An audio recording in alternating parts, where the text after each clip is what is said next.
And so the king sends out his commanders across the country to gather up all the wise men.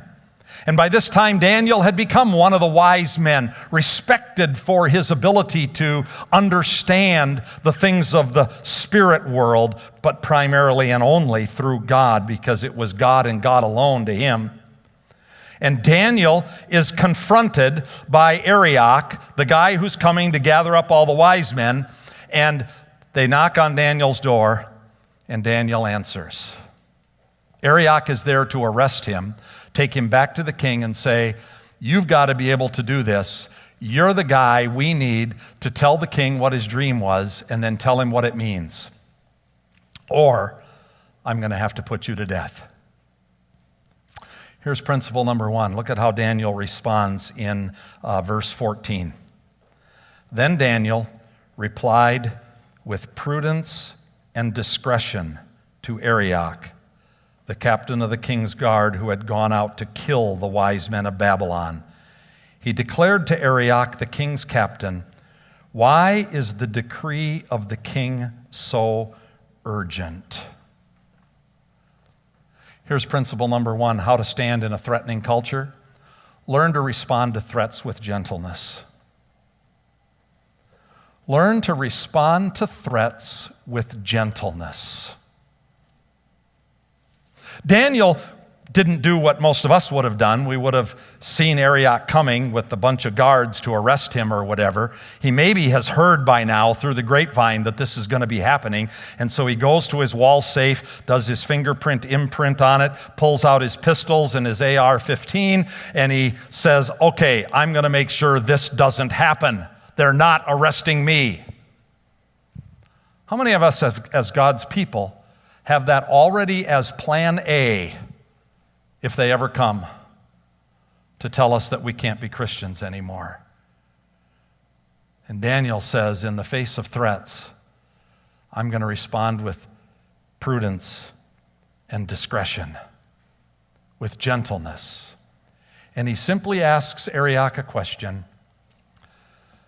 I understand the king is really upset about this and so on. Can you tell me why it's so urgent that all of us wise men be put to death? What's really going on here?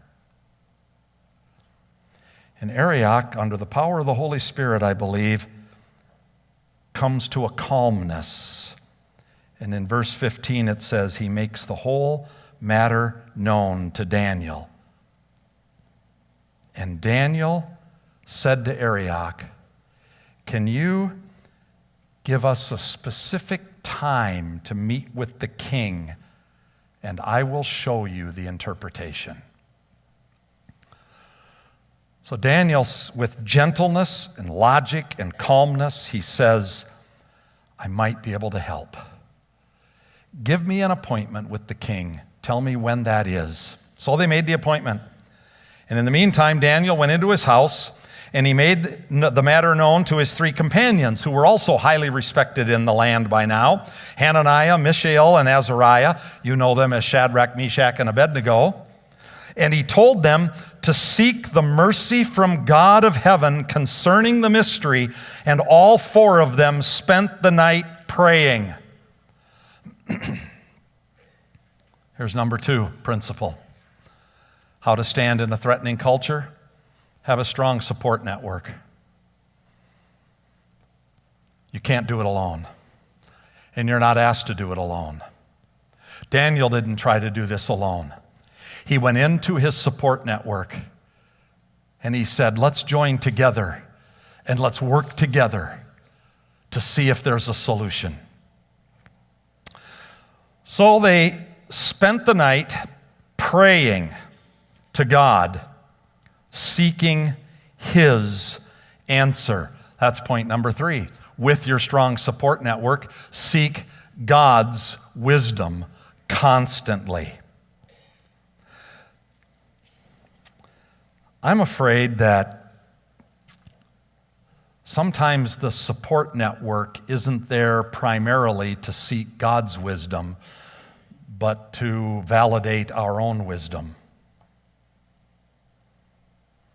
How many friends do you have that you surround yourself with because you know they agree with you about certain things in your life and they're okay with that? But if you took that to the Lord, he would say, oh, I got to make a correction. Don't surround yourself with people who are good for you. Surround yourself with people who support what God says is good for you. And constantly seek God's wisdom. So verse 19, the mystery was revealed to Daniel in a vision of the night. You know what? God is able to answer anything you ask him in accordance with what his redemptive purpose is. Remember what I said earlier? God's purpose for Daniel being there was to bring Nebuchadnezzar to a point of faith in the one true God. So of course God is going to give Daniel the answers he needs to show Nebuchadnezzar that God is the one true God to worship. And he did. He gave him the answer. I've revealed to you, Daniel, not only the content of the dream, but I'm going to tell you what the dream means. Now, we don't get to hear any of that this week because that's for Josh next week to tell you what the dream is and what it meant. My role here today before the Lord is to tell you, how did Daniel stand up to all of these threats so that the redemptive purpose of God was accomplished? Sometimes in our personal lives, we tend to make, I'm probably driving Nathan crazy back there on the camera right now. I'm stepping out of the light. We step out of the light sometimes of God's wisdom because we only seek the wisdom that benefits us and accomplishes our purpose. We only want to know an answer to something that makes us feel better or accomplishes our lifelong dreams. Instead of standing in the light of God's wisdom and saying, God, how can I be used in this instance to accomplish your redemptive purpose? Because it's all about God's purpose for people, not about my purpose for my own life. So seek the wisdom of God alone, and when you do, God will always give it to you. The book of James, if we seek the wisdom of God, it will be granted if we ask correctly. And what's correctly? According to God's purpose, not according to my purpose.